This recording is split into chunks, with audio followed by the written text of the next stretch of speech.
3월 19일 오늘의 중국입니다.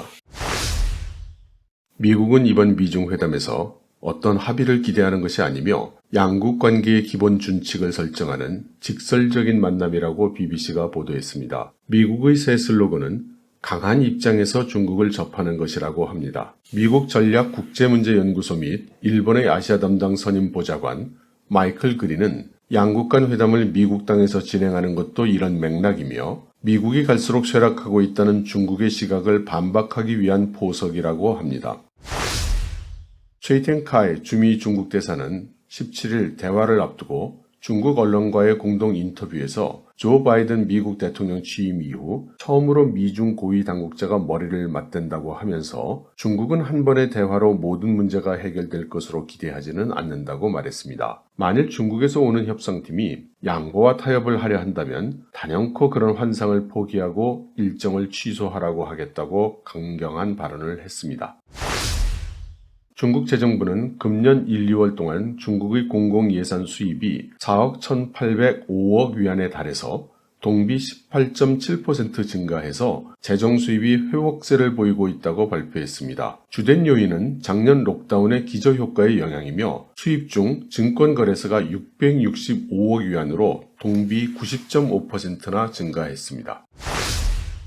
중국 상무부의 최근 발표에 따르면 2021년 1, 2월 전국의 실제 외국인 투자액은 1,767억 6천만 위안으로 전년 동기 대비 31.5% 증가했습니다. 상무부 국제무역경제합작연구원 네이핑샹 연구원은 원인을 두 가지로 분석을 했는데 하나는 역시 기저효과이며 다른 하나는 세계에서 유일하게 경제의 플러스 성장을 유지하고 있는 주요 경제국으로서 중국이 다국적 기업의 피난처가 되고 있기 때문이라고 분석했습니다.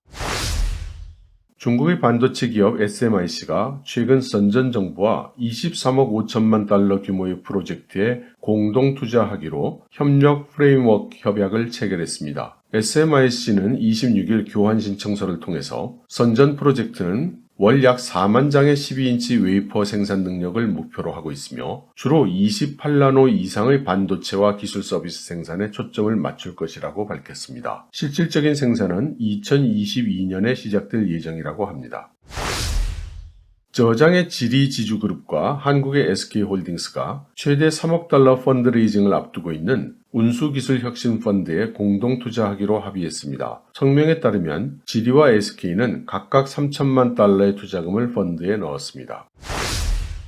중국 정부는 17일부터 알래스카에서 열리는 첫 미중 고위급 회담이 생산적일 경우 다음 달 조 바이든과 시진핑 주석의 만남을 추진 중이라고 현지 소식통이 전했습니다.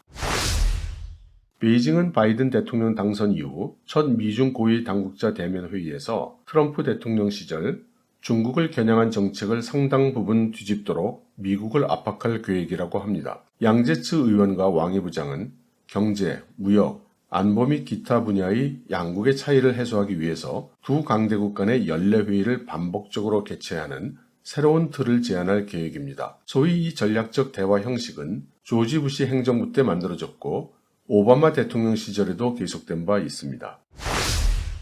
중국이 제조 분야에서 EU, 미국, 일본 등을 앞지르면서 인더스트리 4.0 혁명에서 약진하고 있습니다. 세계경제포럼이 공동 발간한 글로벌 등대 네트워크, 성장을 위한 재상징 운영 백서에 따르면 현재 전 세계 가장 선진 기술을 갖춘 69개 공장 중에서 중국이 20개 공장, EU가 19개 공장, 미국이 7개 공장, 일본이 5개 공장 순으로 나타났습니다. 컨설팅 회사인 맥킨지와 함께 조사했던 작년에는 중국과 EU가 각각 15개씩이었고 미국과 일본도 각각 5개로 동률을 이룬 바 있습니다. 여러분, 좋은 하루 되십시오.